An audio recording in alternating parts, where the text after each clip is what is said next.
We are Cohort 7, and we have Standard 7, which is Planning for Instruction.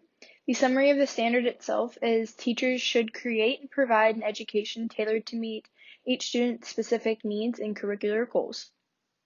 The performances section summary is that educators should create an individualized education for each student by using three things: learner interest, prior knowledge, and short and long-term goals. This may require the teacher to readjust lesson plans and to reach out to additional professionals and resources in order to meet every student's goals and needs. Essential knowledge. Essential knowledge is something that is crucial when planning for instruction. A summary of essential knowledge includes having a clear understanding of content standards and curriculum. Essential knowledge requires keeping in mind and consideration student strengths and needs and student differences. Teachers must also be capable of knowing how to utilize all resources and technology equipment prior to planning for instruction. Educators must be adjustable to learners' responses and must be prepared to adjust lesson plans, assessments, and more. Lastly, essential knowledge is key when attempting to reach classroom engagement. So we had in-task standard number 7, which is planning for instruction. The summary of this is: the teacher plans instruction that supports every student in meeting rigorous learning goals by drawing upon knowledge of content areas, curriculum, cross-disciplinary skills, pedagogy, as well as the knowledge of learners and the community context. So, in-task standard number 7 expresses the importance of supporting students in meeting increasingly rigorous standards.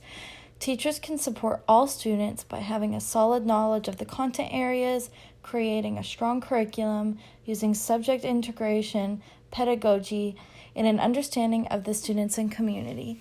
So I have 2 ways that teachers can plan for instruction for all students. One way teachers can do this is breaking students into groups, and another way is to have one-on-one time with each student, and I will explain that in the next audio.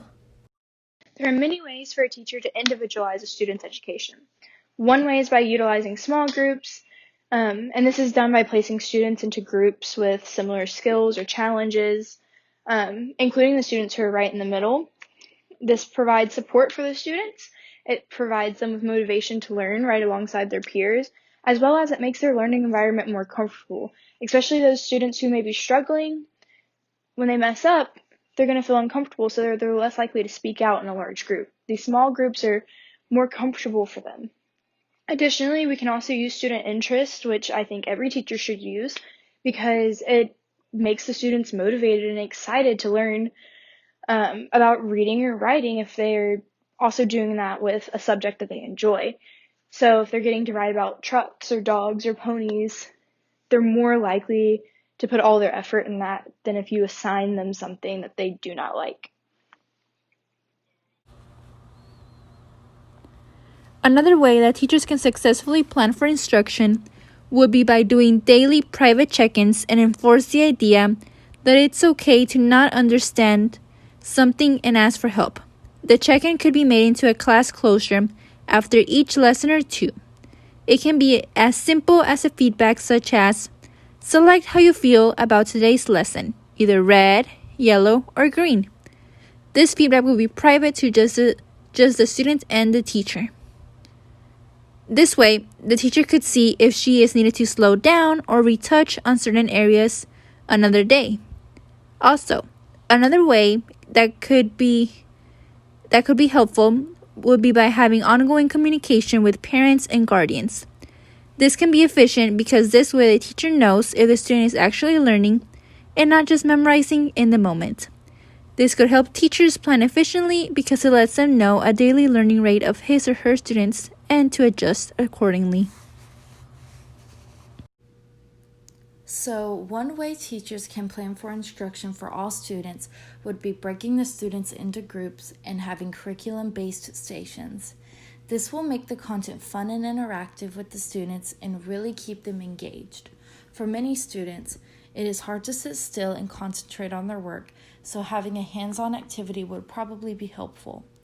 Another way would be having one-on-one time with each student to make sure they are really understanding the content.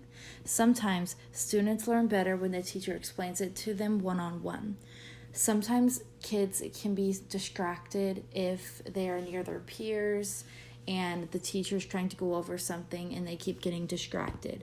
So sometimes some one-on-one time with the student and explaining it to them in a way they can understand can be very helpful.